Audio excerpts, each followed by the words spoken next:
Hello there, ladies and gentlemen. My name is Simon here, alongside Zuko. With another episode of Andor Season 1. This is episode number 9. I think we've got 4 more episodes to go. I think it's a 12-episode season. Very interesting episode last time around with Cassian essentially being imprisoned in this, underwater facility. It's a factory. God knows what they're building. It could be Death Star components. It could be engine components. It could be anything.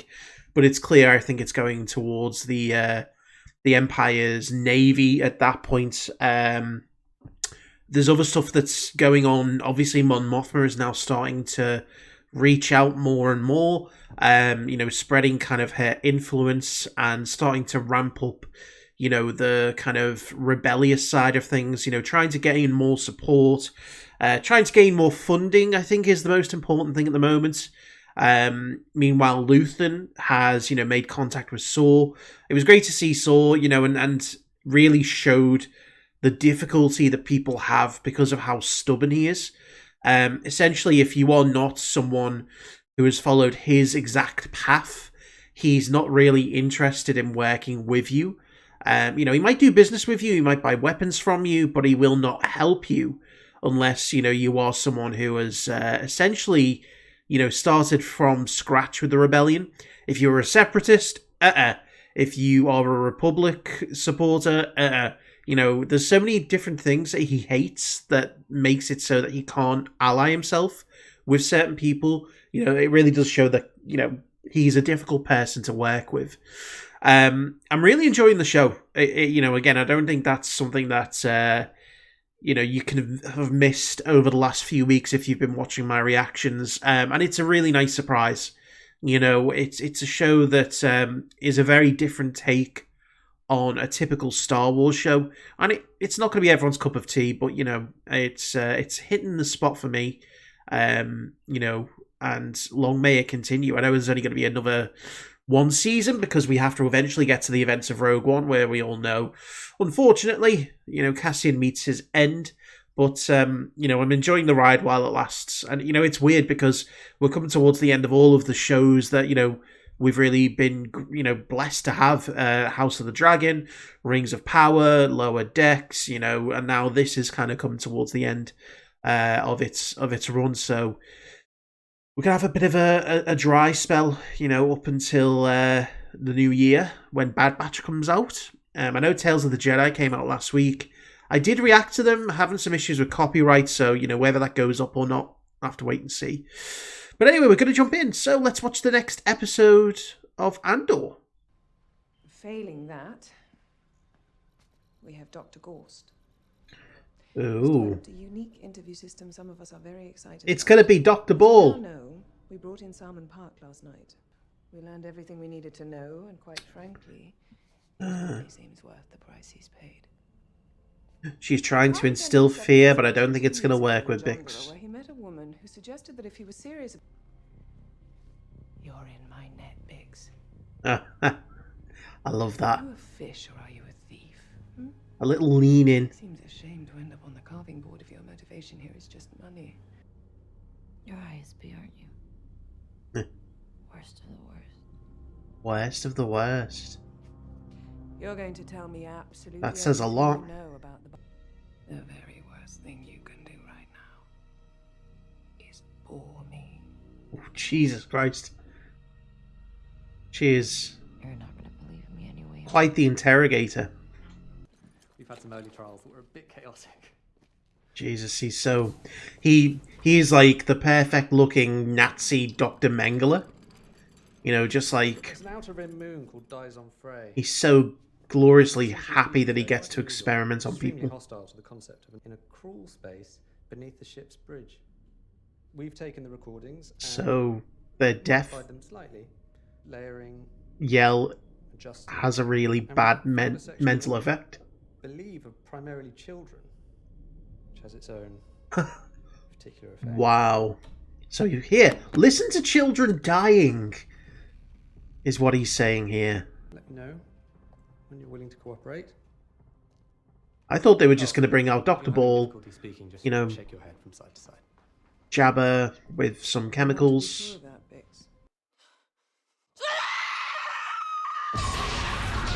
Ooh. Ooh, God. I like that they don't let us hear. Again, theatre of the mind makes it more terrifying. Ah. Bit by bit, they're working on an escape plan. God, can you imagine if that comes in whilst you're having a shit? Wearing white pants as well. Do you think I don't want to win? Am I working or not? One rack up, hours to lose. What are you waiting for? His age is showing a bit. Our first responsibility Trying to see. is to the citizens who have sent us here. Our second vow. It's interesting how they turn the lights off. I'm guessing to I stand here today indicate disinterest. come with open minds. Well, what's he saying? Uh-oh. What was that? Did they just fry an entire floor? Someone didn't load in, they are counting. It's amazing. Aunt Belle's been to Tassie and me. Oh, Vel. Your father may have an opinion. We'll see if he lets you wear it. He lets me do anything I want. She called her Aunt Vel, but they said that she was a Why cousin. don't you go try it on? You're one to worry about. Trapped here, boxed in. Please tell me you're being careful. Things are happening. So I think everyone assumed that she was Luthen's daughter, but actually, There's no other way. he's related to Mon Mothma. And if nothing else, she's our bait. She's the reason Andor came back. Perhaps they communicate. Yeah. If they are, we'll know. We're on her full time. Oh dear. A little smirk. They don't know about it. They were fried out. Yeah, that's why there was the power out. Both shifts. 100 men. Yeah. I like this because now... Yeah. Andy Serkis' character is going to get really paranoid that their antics are going to get them all killed. Look at the fear in his face. Andy Serkis is such a good actor. Look at his face. Another shift. So let's keep our mouths shut, keep our heads down, until we know what's going on. God. Look at the sweat. Look at the sweat. I've been promoted. Look at that smile. She's like, my boy, I'm so proud. Recognize your promise. The demands of my time will be increased. Oh my God. Be so pleased. You know that if she'd had a girl, she'd have been dragging her to the beauty pageants. At least you've not gone political, Val. All the interesting people are getting very tedious these days. No one ever calls me tedious. Take Olma.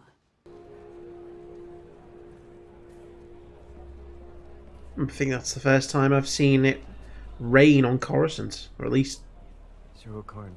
the after effects of the rain. I thought I was done. These two are going to make a perfect neurotic couple, aren't they? You and discovering you understood how dangerous Cassie Mr. and Mrs. Fascist. I realized that life was worth living. I realized that if nothing else, Yes. Jesus Christ. if it just kept going. He's the socially awkward My deranged belief that there was guy who doesn't quite know how to it was a dream. ask a girl out for a cup of coffee.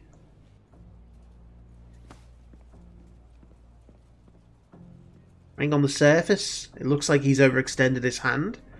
But I think deep down, she might be a little bit, you know?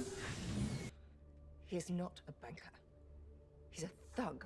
The wealthiest thug of them all. Don't tell me you've spoken to him already. I wanted to bring you a solution. She's going to have to get her hands dirty, and she's not going to like it. A senator, 400,000 missing. What will he think? An accident, something mechanical. Have the pilot found dead in the cockpit. What would happen? They'd have to find it, but they'd tow it into Kafrine. If we did it quickly, staged it properly, let it drift into traffic. Make it so top priority, quickly and carefully we leave no trace.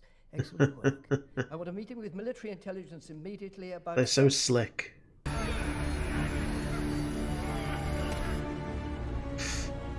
So they all wince because they've all been there.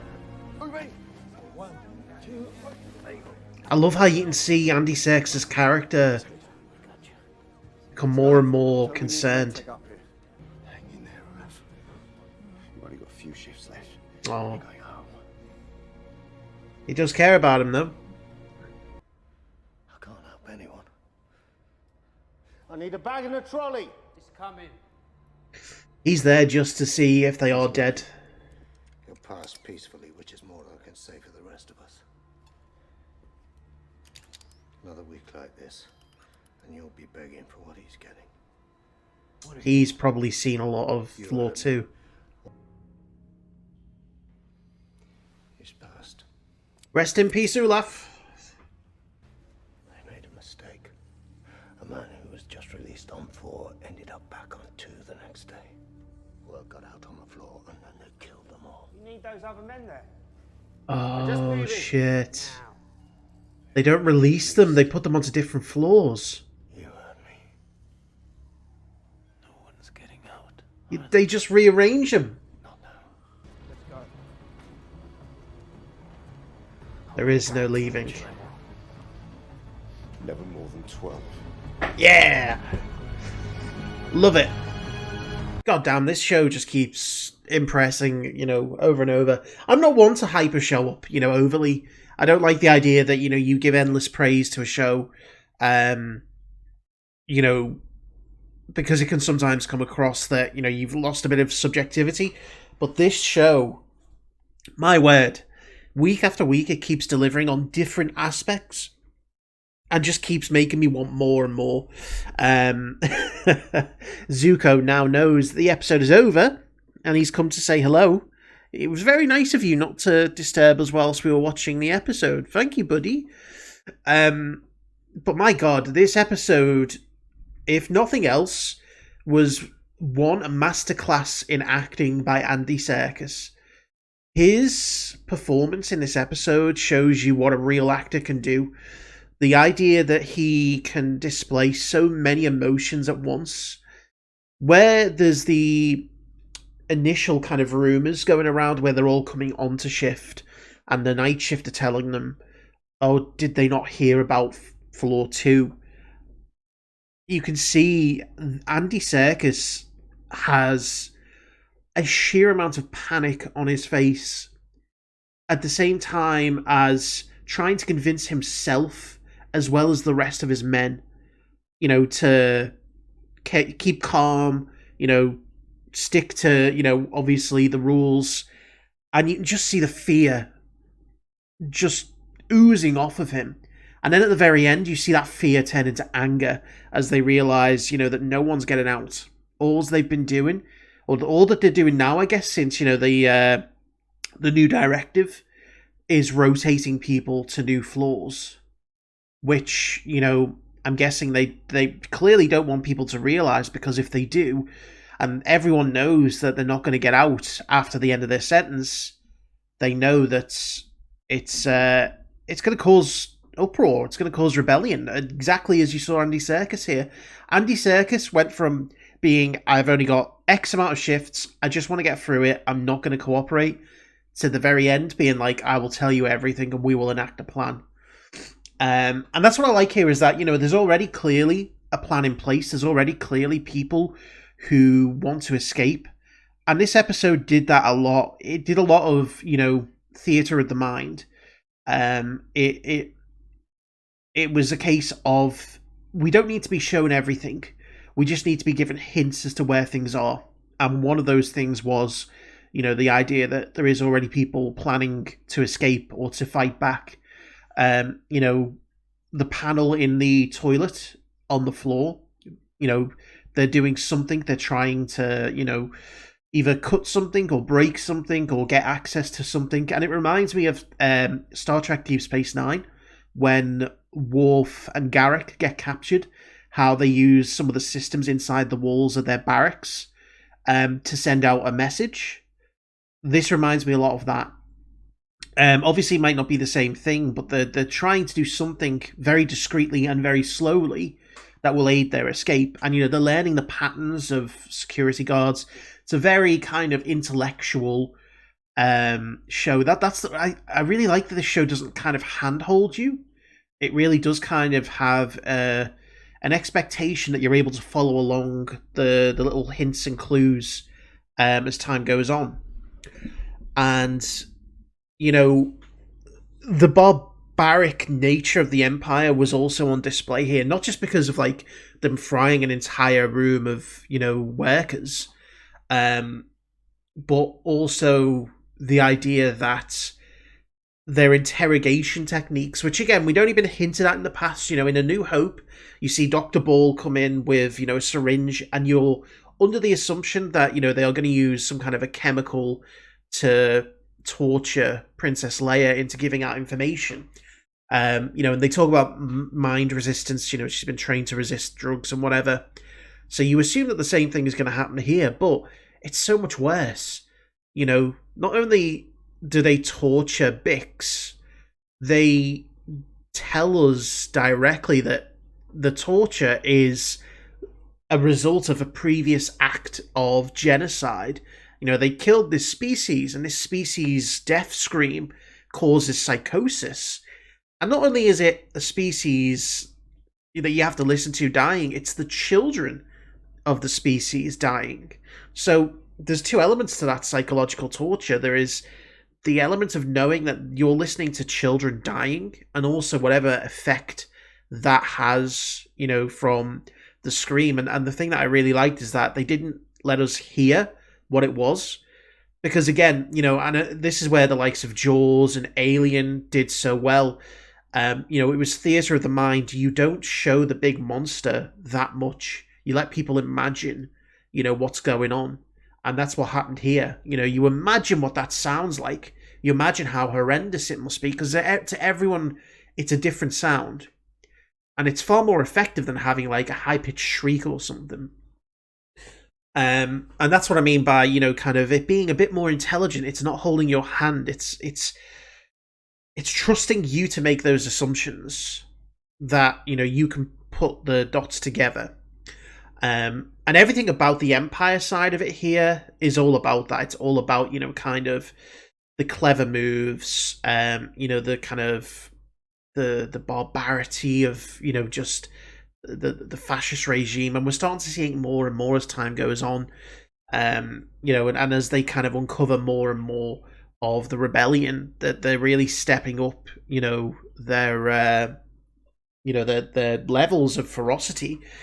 But I love every Empire scene in this. They're all done with purpose, and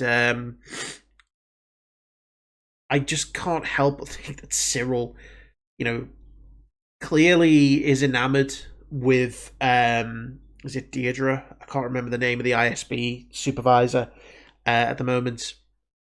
But the idea that he is kind of, I think he did overstep the mark a little bit in really getting hands-on with her. But also I think she was a little bit, affected by it. I think you could clearly see, and again, another great acting, example where, she's flustered, but she has to compose herself. And I think eventually we're going to see those two characters get a little bit closer. She said not to see him again, not to touch him again. Sorry, my phone is going off and I can't stop it. I think we'll see those two get closer, because I don't think anyone's going to necessarily. I don't think any of the main characters are going to die here. Cassian. Any of. I mean, you might see Bix die, but I think certainly on the Imperial side, I'd be surprised if they killed off anyone directly this season. I don't think that's what this show is really about. It's not about big character deaths. It's about this intriguing plot and expanding the world, and that's what it's kind of really done. Moving on to Mon Mothma, her side is really starting to sort of fast forward now. She's really getting into the nitty gritty as she's starting to ramp up the rebellious kind of side of things, and she's clearly someone who likes to do things by the books. She's a very righteous person. She has a lot of morals, and she hates the idea of having to do anything, anything that could be considered corrupt or underhanded. You know, she doesn't want to work with this mob boss to get the money that she needs, because clearly he's going to expect favors from her. And it's the typical kind of thing that, you know, a corrupt senator would have no problem. It's probably happening all the time, all over the Senate, where, you know, you got these gang bosses who will give money in return for favors, and, you know, no one bats an eye. But for Mon Mothma, she's such a person of upstanding character that, you know, she revolts the idea of getting involved with criminal elements. And, you know, she's having to sacrifice her morals for the rebellion, you know. Hold on a second, sorry, I'm just gonna silence my phone, which I should have done in the beginning. Apologies. And, you know, she's having to make this sacrifice, and it's like Vel said, you know, the rebellion comes first, we take what's left. I think that's a really good line for the show in general, because that's what everyone is doing at the moment, everyone on the rebellion side. And, you know, one thing that I am very kind of aware of is the fact that they are trying to implement more and more of the real life elements to this. You know, it's not doing it in a very obvious way.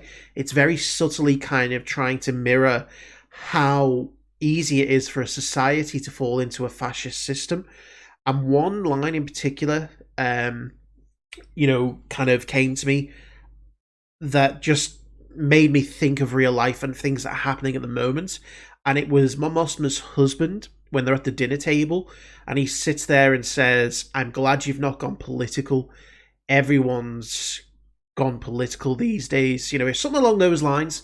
And it made me realize that that's the road to fascism. When you consider standing up for the rights of people, when you consider, you know, fighting back against an oppressive system, when they start to convince the normal people that, you know, anyone who sides with that is just being political, and it's seen as a bore or you know, as something to be offended by, you know, it's apathy. It's the road to apathy, and that's, you know, what I can see sometimes happening in real life. You know, when people start to talk about, you know, politics more and more because it's affecting us more and more. You know, people are like, "Oh, don't get political, don't bring politics into this," and it's like, it's such a clever way of, you know, allowing this bad system to seep in, because it's apathy. Apathy is the number one cause of, you know, fascism being allowed to seep into a country or you know, whatever it might be. And they're displaying that really well here. That again is the exact reason why the Jedi Order fell, why the galaxy is so easily submitted to this change from the Republic to the Empire. You know, the apathy and the general acceptance of security in, you know, sacrifice for some freedoms. That's what's happened. And again, this is all just from one show. It's absolutely incredible. You know, it's turned out so much better than I could have ever expected. And, you know, I just can't wait for the next episode now. Clearly they're working up to a prison escape. Clearly they're working up to the real start of a rebellion. But we're also building up towards a bigger thing on the Imperial side, you know, as they start to uncover more and more of this rebellion. You know, they've got their leads now. They're trying to, you know, place certain traps for the rebellion to fall into so they can get more information. And I think, you know, season 2 will focus a lot on that. The Empire finally getting onto the tails of the rebellion, and it'll become this cat and mouse chase. Right now, we're doing the establishing moments. We're setting up the characters. We're, you know, establishing more of the world. Season 2, I think, is going to become the cat and mouse chase. But I thought this was a brilliant episode. I loved it. And again, when you think about it, no space battles, no lightsaber fights, and no blaster fired at all. It is all just clever dialogue, clever storytelling, you know, and really just having great actors portraying really interesting characters. And, you know, it's how TV should be done. Not just Star Wars, just TV in general. But anyway, ladies and gentlemen, from me and Zuko down here, thank you for watching, and we'll see you for the next one.